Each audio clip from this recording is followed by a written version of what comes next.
Hi, and welcome everybody to another attributed session brought to you by Dreamdata.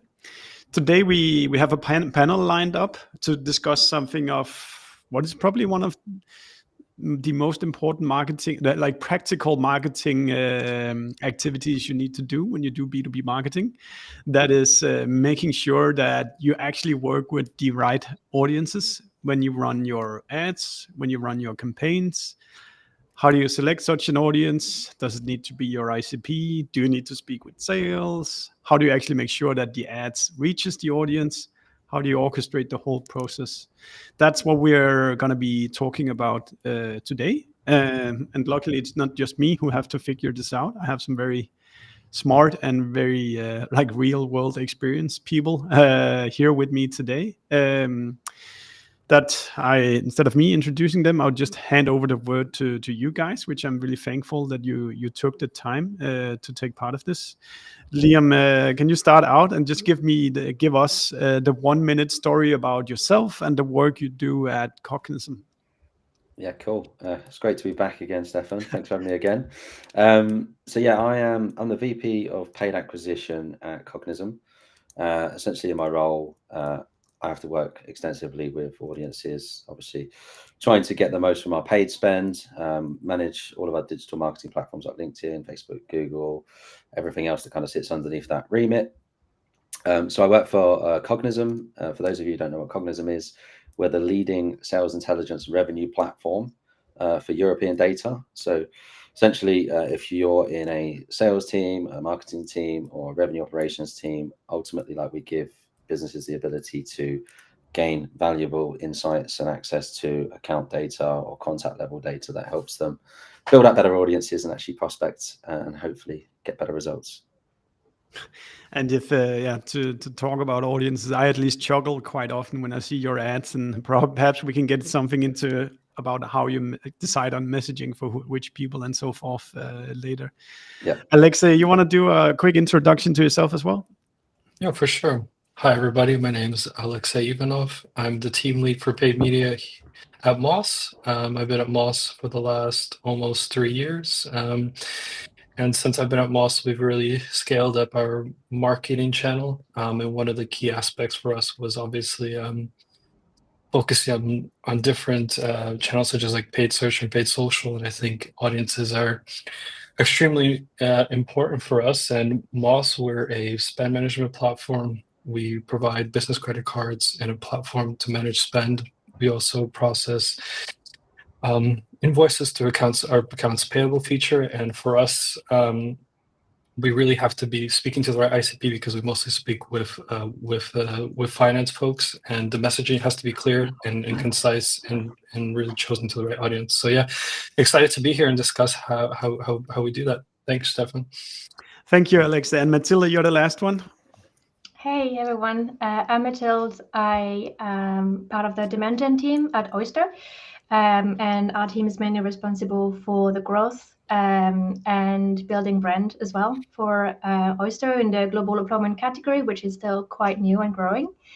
So mainly I scale our demand performance campaigns on paid social and emerging channels as well. Work really closely with our brand and PMM teams and the sales teams as well on defining our ICP, on making sure that we all reach out to the right accounts at the right time with the right messaging.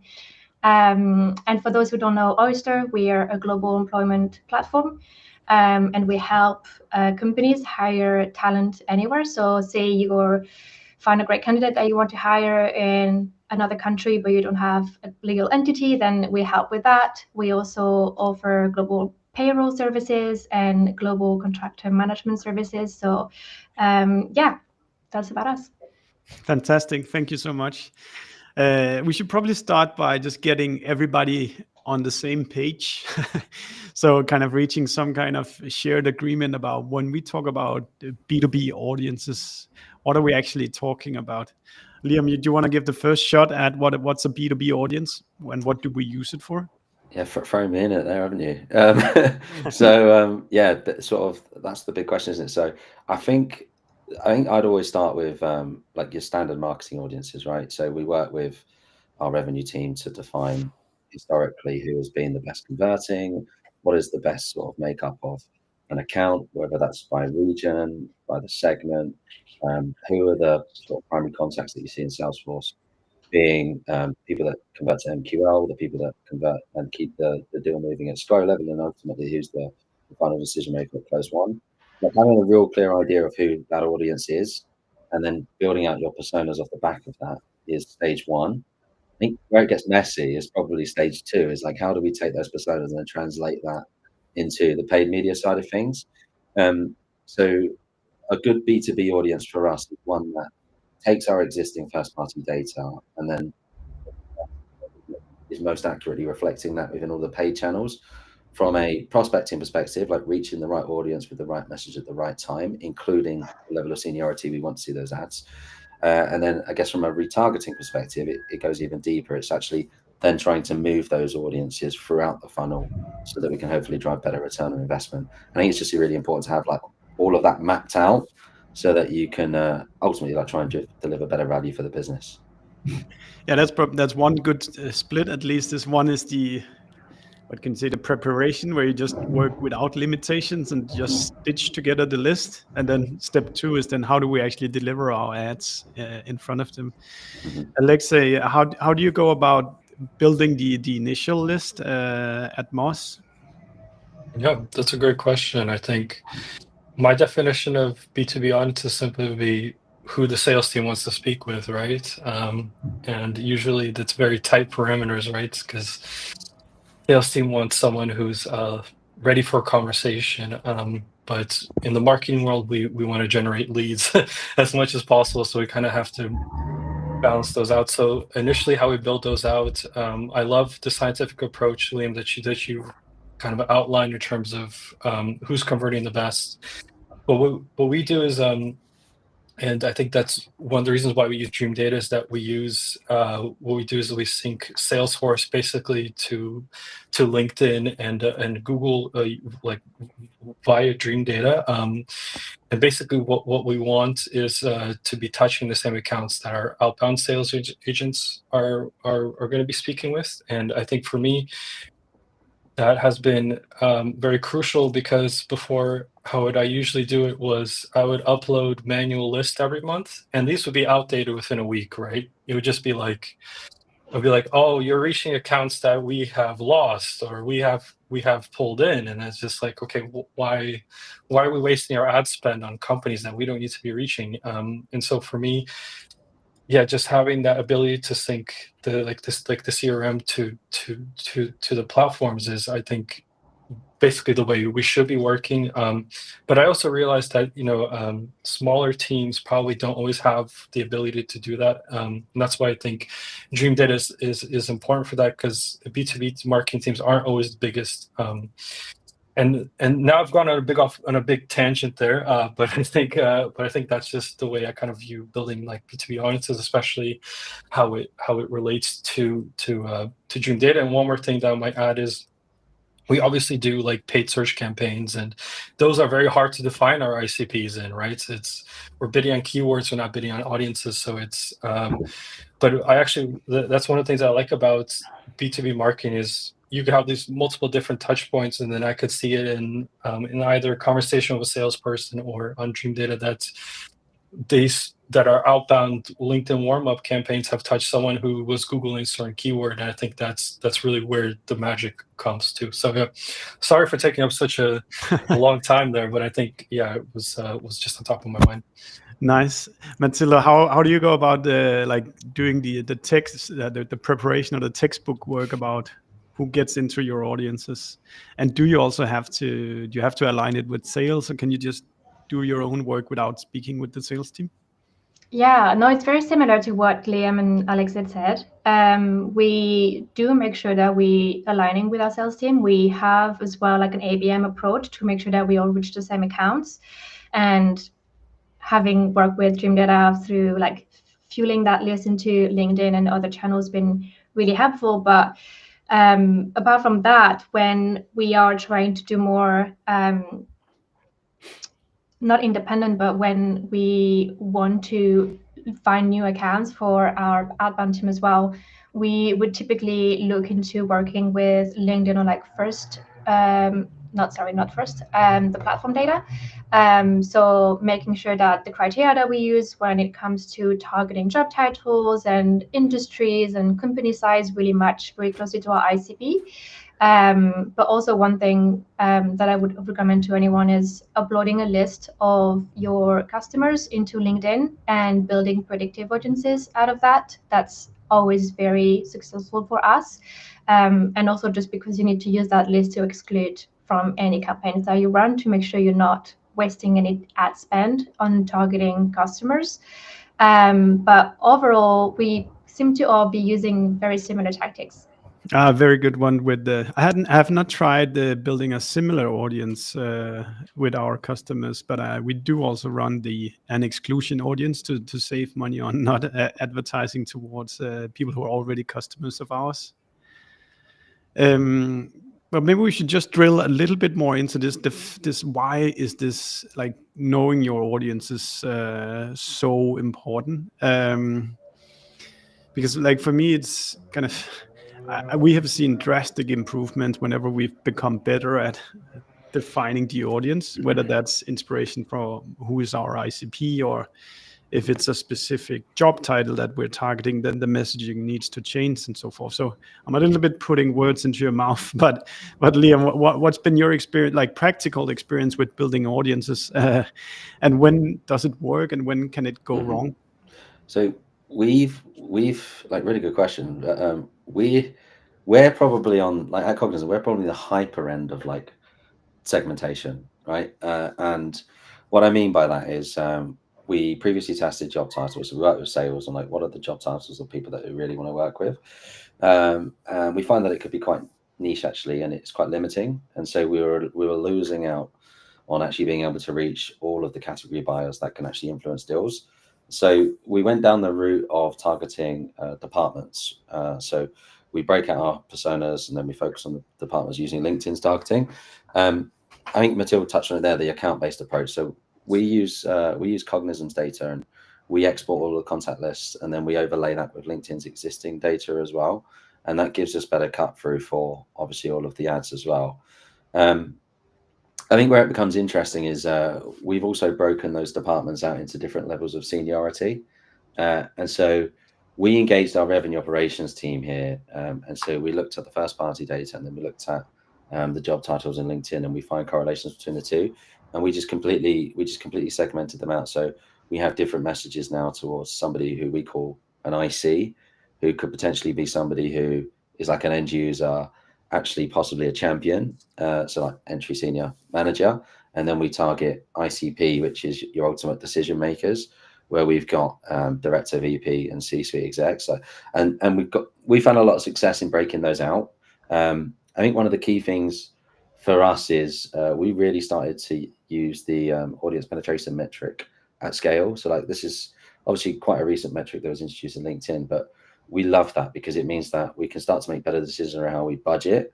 I think where it's become really interesting is we've taken our existing demand gen strategy and we actually overlaid ABM as part of that. And like, we're still relatively new in our partnership with Dreamdata, but what we've really found interesting is like going towards more of a signal-based approach. So Dreamdata allows us to be able to just look at accounts that have a high engagement score and plug that into our Salesforce now. Sales now reach out to target accounts based on the engagement scores. We've done a lot of work around when an account has a signal, what is the conversion rates like meeting book to square and then to close one when marketing has an influence. And like, we're seeing that we're converting like 5x, 5 times the amount of business that we were before. And I think I'd say top level, it's like the segmentation, having the right message, but then where it's really interesting, kind of where we're going down now is the signals-based approach. And Dreamdata really allows us to do that. And like, just pulling in things like firmographics, pulling in certain landing pages, even looking further than that, and like creating custom audiences around the high value industries that we have. And like, then we start to weave those into new campaigns where we kind of multi-thread our marketing campaigns as well. And we're starting to see a lot of success where that's compounding our overall strategy, because we're obviously getting more touch points for those audiences. a lot of interesting things there, Liam. I was thinking if you start with the differentiation between seniority. What are you like? Why are you doing it? What are you trying to accomplish with like having these two audiences? One with, let's call them junior people, and one with senior people. Really, there's ultimately like two approaches to trying to get account penetration in B2B. One is top down. It's basically a CEO sees an ad on LinkedIn and then they share it in like your internal Slack channel, and they influence all of the SLT, who then influence the wider team, right? And so you may have spent $1,000 acquiring one C-suite exec, but they've probably influenced like 15 people, possibly wider than that across the org. The other's the bottom-up approach, where you create groundswell, right? You see an account and all we want to have is a trigger. We want to know that they have an explicit need, and oftentimes that will start with somebody performing a hand raise. And for us, a hand raise is booking a demo. We don't actually track any other MQLs because we want to make sure that all of the leads who have hand raised are actually sales ready. Once we get that trigger, right, at the junior level, we then advertise more aggressively to the account level. And then equally so, when we see an exec convert from an account, we try to then multi-thread our marketing to build out more contacts within those existing accounts. So we have the two motions working together to create momentum within accounts. And then kind of on top of that, so like one's the technical part, which is obviously the setup. The second part is actually the messaging. We break out the seniorities because the need of a strategic buyer, so somebody who is speaking to the board, thinking about expansion and improving ROI, is very different to the end user who really just wants to get access to contact data or needs to solve a problem they have on a day-to-day. So like the messaging is so crucial, right? Because we need to make sure that we're having a lasting impact and creating memory structures within those individuals so that when they go away, they think of us ahead of a competitor. And so for us, at least, that breakup, you know, having that real clear delineation between seniorities is definitely proven to be successful. Interesting. Alexei, do you use job titles as kind of part of your audience building sometimes? Yeah, sometimes we do. But I also feel like the way we kind of approach LinkedIn is that we want, like Liam mentions, like we want them to remember us. And I think LinkedIn is filled with a lot of ads which aren't memorable, to be honest, sometimes, where you're just like, okay, it's another white paper. It's like another webinar to attend. And so what we've done is, and just to go to specific example, like job titles and stuff, is that I've noticed if we target like mid-level folks in the finance teams who are doing a lot of the operations work, and we connect with them on a pain point such as receipt tracking, receipt management, and we started doing memes. And these are memes we actually do like in-house, or we let the outbound SDRs do it. And we've seen just the engagement rates are through the roof because it's just actually engaging content connects to the pain point. I think that's actually a really viable strategy, like Liam mentioned, just to, you know, and I've actually remember last year someone mentioned that someone saw a meme and then they showed it to the head of finance, and then they showed it to the CFO, and it's just like it became like a like a bottoms up like a trickle effect. So yeah, I 100% agree there with being probably a little bit more segmented and with the messaging. That's I can testify to the memes one. We've been posting them for fun organically, and the fun thing is that if they take off organically, then it's the likelihood of it being working well in front of an audience is quite well. So yeah. We've used it to put it in front of like very cold audiences because it has already demonstrated an ability to kind of generate engagement. Mathilde, anything else on job titles? Are you guys utilizing that in some sense? Yeah, same. We actually used to leverage seniorities and job functions a lot more in the past, but we'd always, I feel like sometimes the targeting that you do on LinkedIn just isn't 100% accurate, regardless of how many job titles or job functions you add to your exclusion list. You just always get those bad ones, and your sales teams coming at you asking, why did you do that? And you have to explain, that's just I did my best. It's not supposed to come through. So we actually find out that by using job titles instead of function and seniorities drives better lead quality for us. And so it shortens the pool a lot because it's a bit more specific. But then in the end, we do actually drive qualified leads to our sales team. And so when we work with a very small audience, we would consider opening using job functions and stuff, but usually job title is what really works for Oyster.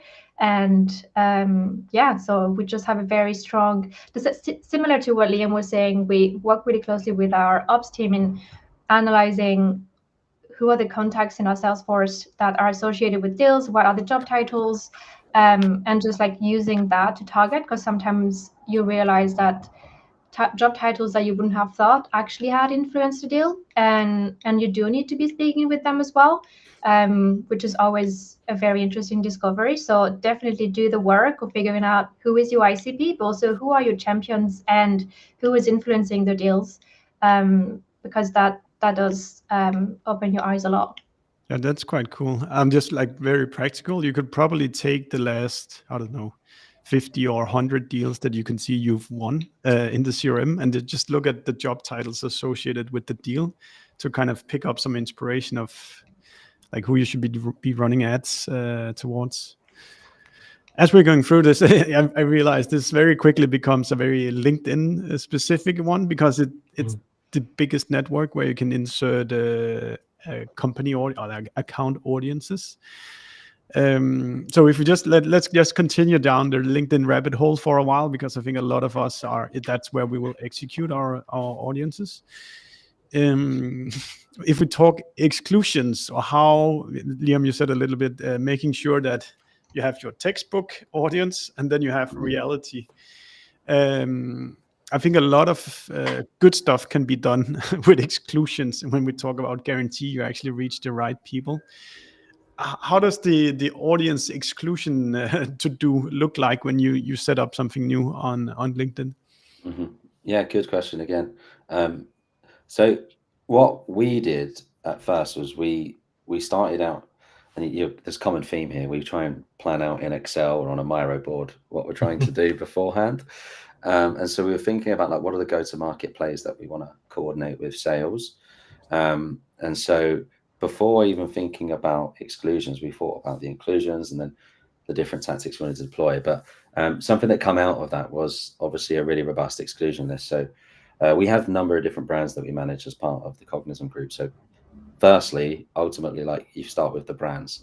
There are certain brands where somebody's an ICP and we don't want them to be served an ad for the other brands. So ultimately, we use Dreamdata to dynamically exclude certain known contacts or accounts from some of the different brands, so that we're not essentially duplicating our spend on one particular account, and we're trying to ensure that we're getting cut through for the right ICP, and there's that segmentation there.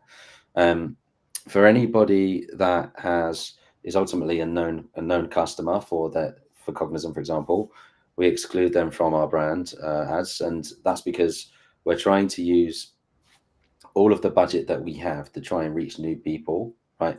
Obviously, again, there is a part where that customer base then becomes a positive inclusion as well elsewhere, because we've done some work around expansion, right? But that's an entirely separate campaign. So there's different use cases. Something really interesting that we're actually doing at the moment, and which is pretty cool, is Google Ads is a bit of a pain. Right? I'm going to sort of segue into Google Ads here, but Google Ads is a channel that is difficult to scale in B2B, particularly for larger organizations. And so we're taking the Dreamdata contact audience list now. So we built out anybody who's converted to an MQL over a certain time period, and we're actually excluding them from our non-brand campaigns. And the goal there is actually to increase the number of new contacts, right, that actually conduct searches. And the benefit in doing so is just take one competitor campaign. We target the largest competitor within our space, and it's ridiculously expensive to kind of go after all of the traffic. But actually, our goal isn't to win every click, right? Because we have a remarketing setup, which means that once we win the MQL, they then go into this remarketing sort of a pool where we constantly engage them, right? So the goal with Google Ads is everybody net new, right? And so for that particular campaign, we halved our spend, and it means that we can be much more efficient in the way that we prospect, and then we've redeployed spend elsewhere. Oh, that's super cool. Interesting. I hear a lot of, I don't know if that's the reference, but Byron Sharp and how brands grow and about reaching as many qualified buyers as possible. Is that true, Liam? Yeah, so ultimately, right, there's two, I kind of touched on it earlier, what is a good B2B audience? Similar to what Mathilde and Alexei have said, it's making sure your budget's being spent on who sales want to speak to. But even with the budget we have, we've got this remarketing setup, which is anybody who's qualified, get them into this retargeting pool where across all the different channels, we're really being aggressive and constantly being front of mind so that we can build trust, so that later on they'll hopefully convert. And then on the prospecting side, it's trying to reach as many category buyers and actually maximize our account penetration through creating new contacts in accounts or reaching new accounts. And something that I find super valuable actually is even when we look at some of the performance on the campaign level in Dreamdata, a metric that I always refer to is, and I think you should build this into the platform, is the cost per contact and cost per account reached, because that then allows me to kind of go back to that principle of the Byron Sharp, right, reaching as many people as, okay, which campaigns are actually serving that goal best, and where there's campaigns where it might not necessarily be from a prospecting perspective, when we might not necessarily be serving that goal, then we need to either optimize the campaign or we need to think about kind of moving the spend elsewhere. Very interesting. Just to kind of round the exclusion on LinkedIn off, Mathilde, what's your tricks to making sure that you don't get too much confusion into your campaigns? Yeah, so we've got a dynamic list of our existing customers that we exclude from all of our campaigns. And we do that at company level because it's much easier to get that match rate on LinkedIn than to use their contacts. And then we also would have a list of competitors that we obviously don't want to serve our ads to, right? And any big companies like, Google or Microsoft or IBM that we know we're just not the right fit for us. And then we'll have any sort of job titles or job functions as well that we have seen coming through before. We do have a lot of people that are looking for jobs and do sign up as MQLs. So we try to really exclude those seniorities to avoid reaching out to anyone who's lower level. And that wouldn't be decision-making for our products. But yeah, it sounds quite simple, but that's about it. Just make sure you've got the right exclusion and you don't waste too much ad spend. And Alexei, you got any tricks up your sleeve?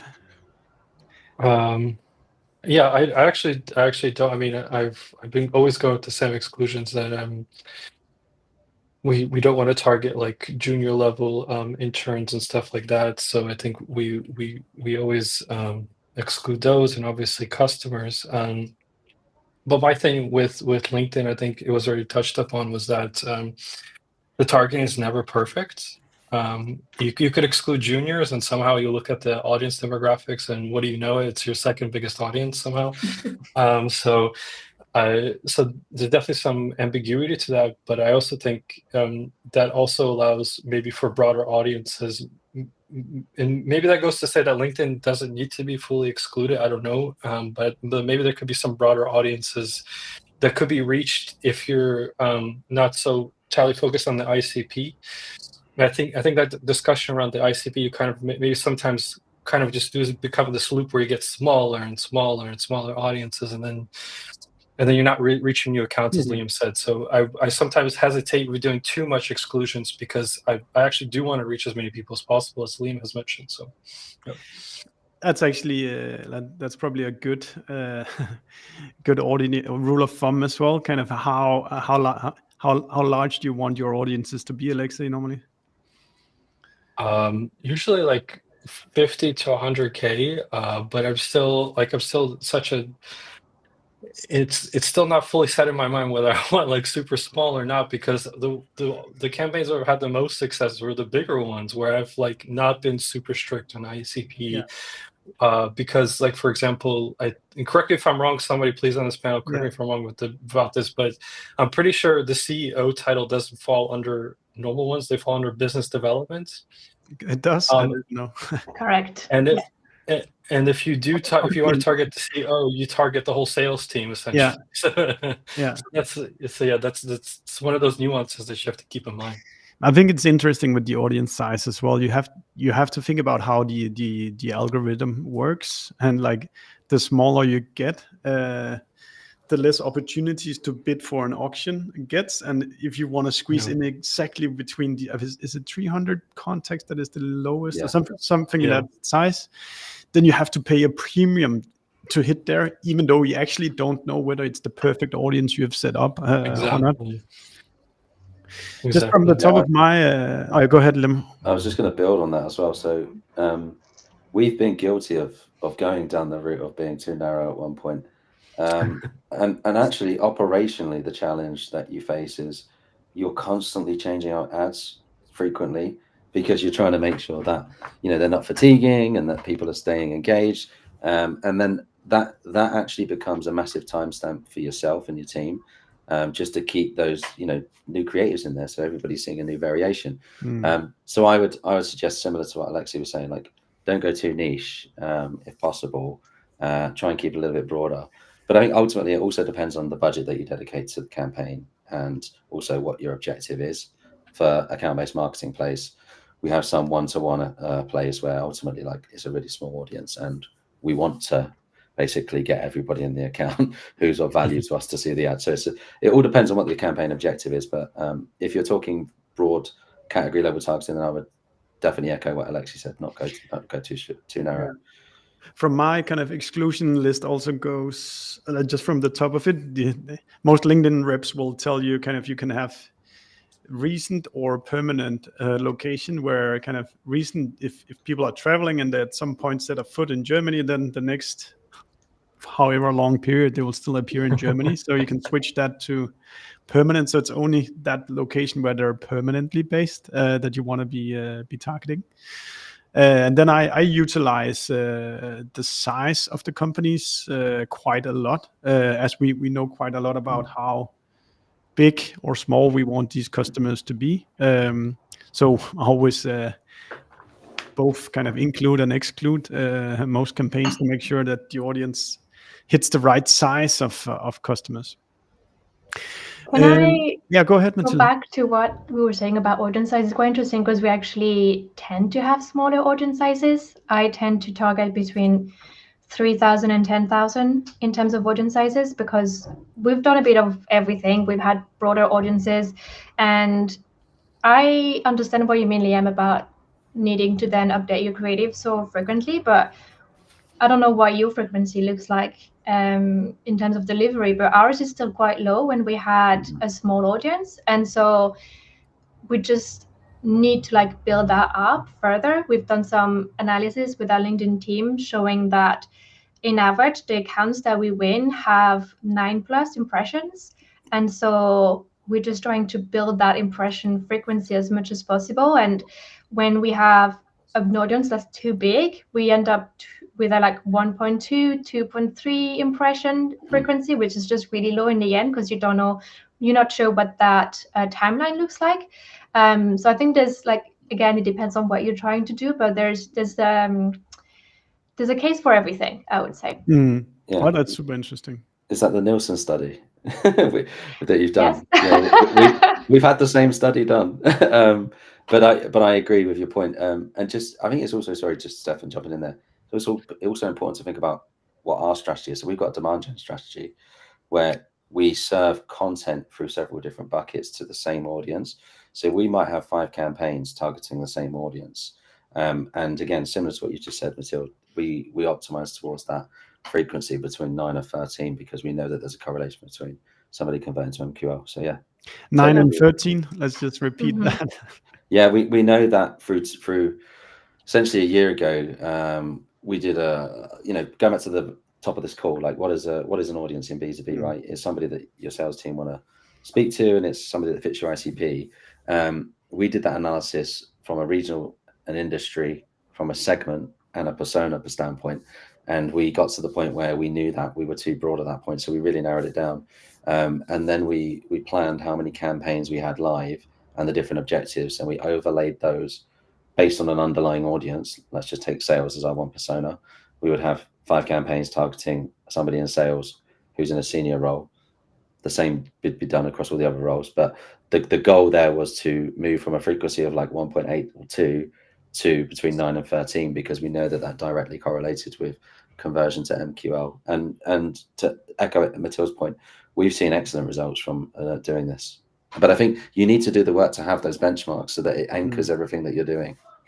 Yeah. Speaking of benchmarks, there's new Dreamdata benchmarks landing late next week on this topic as well. So stay tuned for that. But I think there's also something super interesting in this that both Liam and Mathilde is saying, is that you don't actually need a frequency of 100 for the ad to do its job, which also, like, I think, like, sometimes it feels like if I just blink and don't pay attention, suddenly we've reached like an insanely high frequency, and there's always this diminishing return of your ad spend. So in this case, Liam is saying between 9 and 14. 13. Yeah, 13. 13, yeah.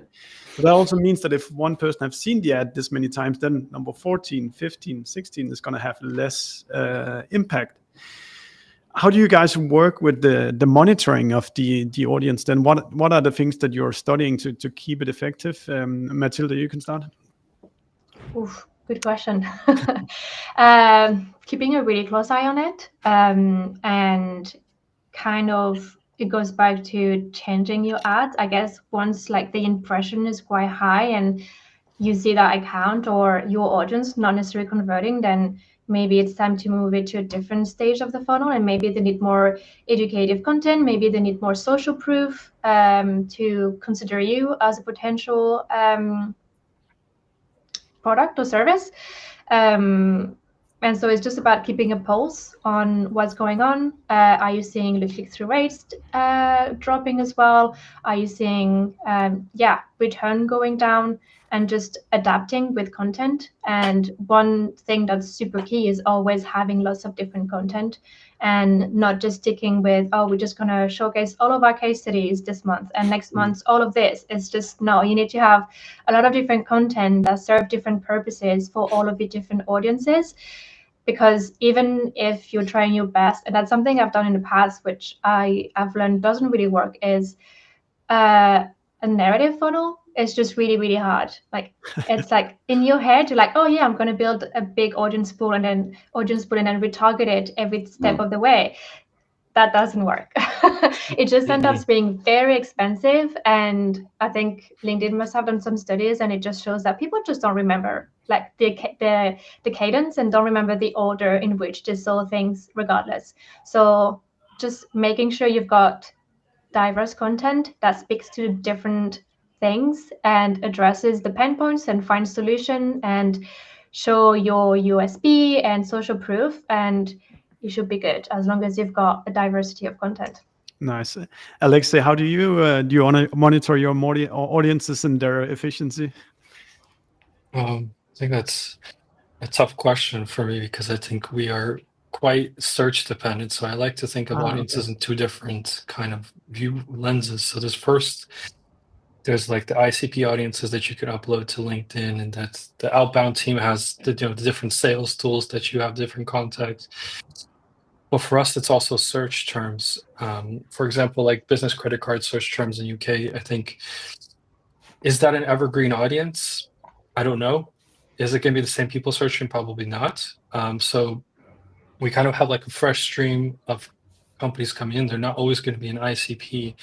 And so that's why I'm probably a little bit more hesitant than like Mathilde and Liam to be like super like structured in how we speak to different companies, because we bring in quite a few smaller companies who I don't know if they'll be on LinkedIn, like someone who has like a gardening store in Leeds. I don't know if they have a link. I don't know if they have a LinkedIn account. And so that's just the way I see it. I don't think I have a perfect strategy of monitoring how good these audiences are being kind of like capped and stuff like that, I think it's just a slow process that you learn, and it also depends on how big the marketing team is. If it's you and one other person and you want to target like so many industries, it's not possible. Maybe with AI, but I think it's important to shout out that I really love the curated approach that Mathilde and Liam have shown out, but I think also there's other approach for B2B SaaS that are dependent on certain search terms that is just kind of I think it's always going to be like a little bit fresher and not something that I'm always like worried about. I'm thinking if I look back at my life in marketing, one of the guaranteed fails is if we get too ambitious in the what do you call it, the speciality, or like how granular we want to get with things, because then you realize, oh, it's actually me who's running the ads and I'm busy with doing all the other things. So I'm not going to go to this perfect state of targeting. So definitely testify, Alexei, that's true. I don't know how much you guys do outside of LinkedIn, but if we talk B2B audiences outside of LinkedIn, what do you do there? I guess, like, if I just name a few platforms: Facebook, Google, the ABM vendors, 6 Sense, Terminus, whatever they're called. Any of you guys have some? Yeah, Cognitive. How would you say that you're a platform? Can you can you deliver? Excuse me if I don't know, Liam. Deliver ads or messaging from inside of Cognitive as well? So currently, the way that the system works is you can export your ABM lists. Oh, nice. We will have the ability to execute account-based marketing programs within the platform in the future. Cool. So watch this space. But yeah, sort of to lead on to the question. So I'll start with Facebook. I personally don't think that Facebook. I mean, I sing the praises of Byron Sharp and Les Binet and Peter Field and everybody that you would herald as like the true marketing effectiveness gurus and how to scale brands. But I don't believe that Facebook is really a platform where we're going to get the scale we want. We've seen that when we use the native filters and do prospecting, it doesn't really work so well. And so for us, what we've done with Facebook is we've used it first as a retargeting tool. So when we acquire expensive leads in LinkedIn and we're seeing them engage on the website, high intent pages, etc., we've developed a remarketing strategy that segments them based on the content they've absorbed, based on UTM parameters, so the company size. So because we've got in LinkedIn our campaign set up with UTMs that map towards the different segments. And then we've also done it to certain personas. So we use Facebook really to do remarketing, so we can do heavy lifting for LinkedIn again, right? Keep reminding these users that were there. From a prospecting perspective, we use our own lists. So whenever we launch a campaign and we're going, let's say, after a group of accounts in a one-to-many campaign, we'll export all of the contact data. So we've got all the email, phone numbers, etc. We'll import that to all of our different platforms, so LinkedIn, Google, and Facebook, and then we'll use ads to prospect to all of those different accounts. But again, like native targeting like Facebook, rubbish. If you use a data provider like Cognism, then obviously you've got better quality and you have control over how you deploy the spend. So I think it's just making sure that you've got the right partners. And then for Google, I think a lot of it is similar. It depends on your goals. Like for brands, we've got certain high intent audience, which is we've broken out our US strategy to kind of 2 different segments. One is the broader market, and then the second is like our ICP. Using Dreamdata's dynamic audiences, like whenever a contact becomes known and they enter our CRM, regardless of the channel, then we have an audience which is live in our Google Ads campaign for the US, where we like upweight versus those users, right? Because they're higher value to us. Everybody else, we sort of just downweight because we know that we're going to get that traction anyway. And we need to qualify them first before we spend more on actually making sure that they convert. It's interesting. Yeah, we're very similar. We don't spend any prospecting, as you call it, or cold money on Facebook, only just retargeting broadly on those who were on our website. But Alexei, I'm thinking maybe it would be a little bit different for you guys, because I think you can target like business owners or something like that on Facebook. So you probably might, because you can actually use the 5 to 10 employee accounts, right?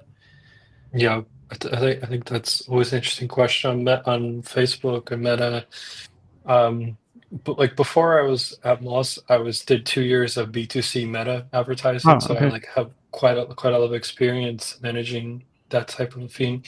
And when I log into Meta now and I look at the targeting, I'm like, what has happened? Has it gone on steroids? Like, what's like the target? Like, there's so much stuff popping up in me. I'm like, what? Like, how am I supposed to target? Like, and then the thing is, the platform doesn't want you to target it. And so what we've done is we've experimented with more narrow audiences, and we've seen that the narrow audiences they do help us in terms of messaging, but it is a tough prospecting channel even for us when we can target based on certain interests.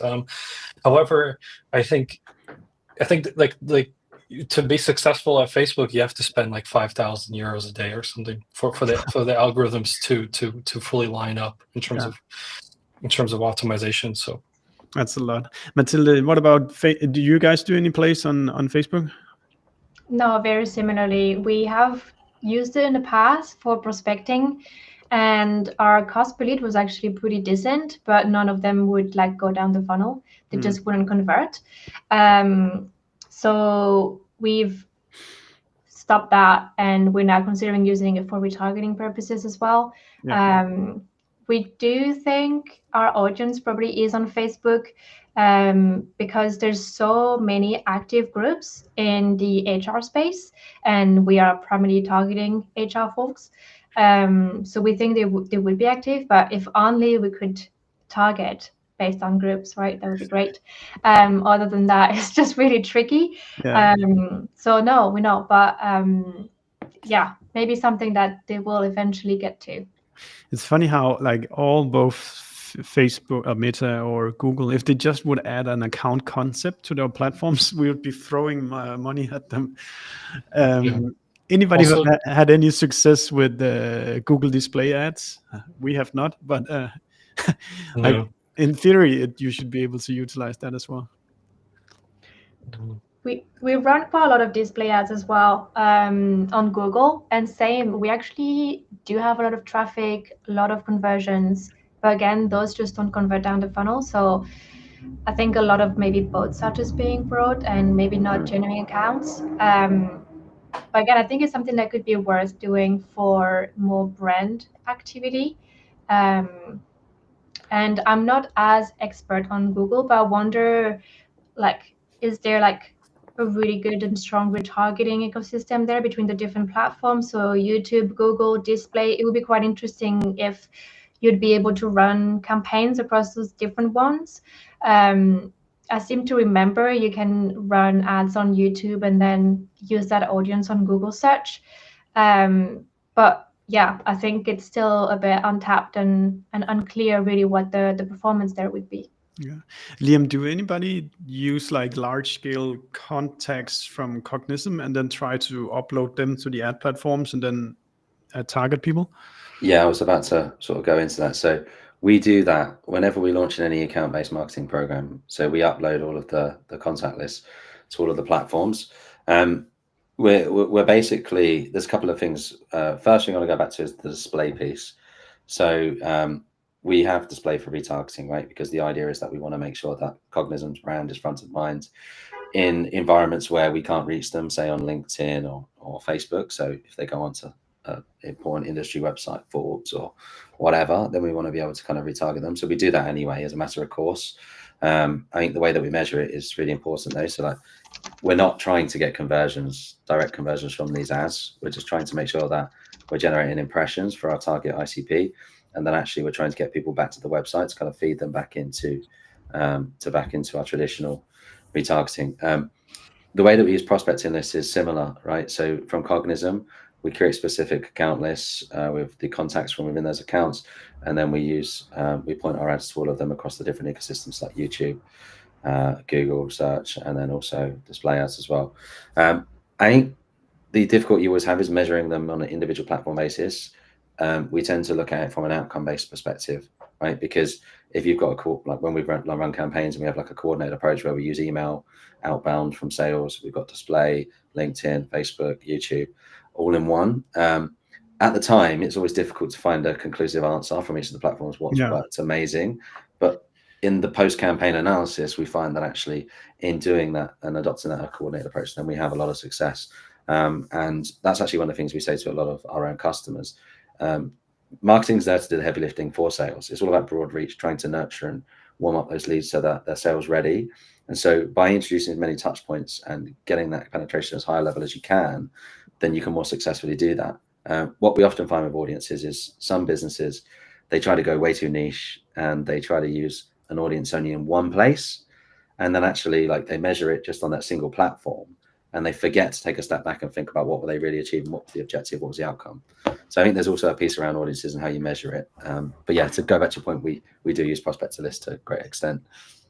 Yeah, it's very problematic, or it's hard at least with these platforms like Facebook and particularly Google Display to do kind of good measurement of it, because at least the way I see it is that the only thing you can really do is like you can do like before and after studies on the geography where the ad ran, and then say, did we then see more leads or more customers come in from that region, if that's the only isolated thing we did to them. But I don't know if anybody else did.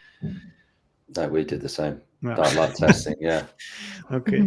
We're flying through the hour here, so all of you start thinking about what is the one or two things that the audience really should take away.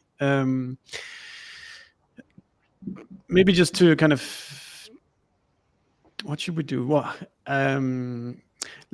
if we are to disclose a little bit, what are the things you shouldn't do when you set up audiences? I think that can be a valuable takeaway to save some money for the listeners. I can start I'll just throw one in there and then you guys can go after me. But one of the things where we've really did some not good spend, particularly on LinkedIn, has been when we've been mixing large accounts, like to get, like, let me call them large enterprise accounts together with accounts that are the size of like a 50 or 100 people, because the large accounts will just completely suck up all your ad spend. And then instead of you having reached, let's say 1,000 accounts, then in reality, you just reach 50 accounts. And if you send your ads to all these large customers, you risk, hitting departments in different kind of countries, and you don't actually get that multiplying effect where it's people in the same team who's seeing the ad who starts to have a conversation with each other about that. Hey, have you seen this brand? Have you seen this ad? If it's if they're set across the Atlantic Ocean and just exposed to ads, then they never have that conversation. So be careful about mixing large and small companies into one batch of ads. That's my mistake or a suggestion for things you shouldn't do. Alexei, you want to lead with a suggestion or things to don't do? Yeah, thanks for asking me that one. I think the important part is, and I mean, people can disagree. I don't think you should be too narrow when building audiences, and I think there's easy to get into a trap of where sales is. I want, like, for example, for our cases, sales always wants to speak with head of finance or CFOs, and to reach those people is it's expensive and it's difficult. Yes. And of course, I would love to deliver those types of leads to them. It's not like I don't want to, but you have to broaden the horizon. And when we've broadened the horizon, it has paid off for us, especially when I've tried out different job functions, stuff like that on LinkedIn. But also, I mean, like, there's a different factors there. But ultimately, I would say is don't be too narrow and don't be scared to go a little bit broad and challenge what sales defines as ICP. Cool. Mathilde, you want to go next with your advice? Yeah, it's very similar to yours actually, but it's more around regional targeting. Similarly, if you want to target the US and the UK, split them into two different campaigns, because your spend's going to go to the US entirely. So that's one thing to keep in mind. And we've also noticed, for instance, our messaging resonates differently in different countries. And while you might think, English-speaking countries will all receive the same messaging, it just didn't work that way for us. So really important to split your campaigns by regions or even countries if you can, and also test different messaging, because something that works in North America will not necessarily work in the UK or even in Germany or France. So that's something that you really want to keep in mind. That's super good. That actually reminds me that you also need to, also for your budget's sake, you need to split them in 2 regions, because when the day starts, and is it Japan that the day starts? Then if you have everything in the same bucket, then the Europeans will consume your spend. And then when it's people in the US who wakes up, then the spend is already done and you don't get any advertising in the US. So exactly. Good point, Mathilde. Liam, you get to give the last advice here. Perfect. Yeah, just I really like that last point. We do the same as well in our campaigns. It's kind of a middle point actually between what you were saying, Steffen, and Alexei. So I'd always recommend breaking out seniorities, and the reason being is the platforms, and this is all of the platforms, if you give them poor information to act on, they're always going to optimize towards the cheapest conversion, right? And more often than not, the lower cost conversion actually translates to a lower quality lead. I think the difficulty you have is actually the management side of it. How do you manage your budget across those different levels of seniority? And that's ultimately down to us as marketers to find that sweet spot. But by breaking those 2 different levels of seniority out, you can get a blend of champions or sort of end users, but you can still get a blend of senior decision makers without having your overall blended cost per lead being too high or too low, while also still maintaining quality for the sales team. Super nice. And to your point, Mathilde, David is writing, French will love English ads. I don't know if that's true. As a French person, probably the opposite. Yes. All right, we're done now, guys. But thank you so much for taking the advice to the time to share your advices with me and everybody who's listening. And if you're listening to the show today, go search for Attributed where you listen to podcasts, because you'll find almost 200 more conversations like this there. So hit subscribe, listen, and enjoy them. Everybody, thank you so much for taking the time. We'll cook together a blog post that summarizes everything, and hopefully you people out there learned a bit today. See you guys.